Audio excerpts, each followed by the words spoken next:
कोई ऐसा स्टूडेंट जिसका रिकॉर्ड ही कोई नहीं है वो अगर अच्छे नंबर ले ले तो मैं एस्टॉनिश भी होता हूँ और जाहिर है कि मुझे दुगनी खुशी होती है, शायद इससे भी ज़्यादा खुशी होती है।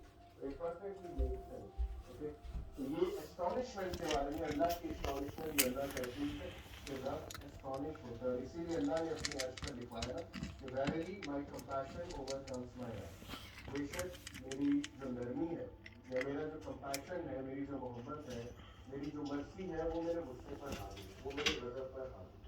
और ऐसा ही है, हम अपनी ज़िंदगी के मामलात देखें, अगर अल्लाह हमें हमारे गुनाहों में फ़ौरन पकड़ शुरू कर दे तो शायद हमें से कोई भी जिंदा ना हो, शायद हमें से कोई भी जो है वो इस दुनिया से चल न सके। लेकिन कितने चांसेस देता है, कितने चांसेस देता है अल्लाह। आप यहाँ से अंदाज़ा लगा लें कि खालिद बिन वलीद को चांस किया था,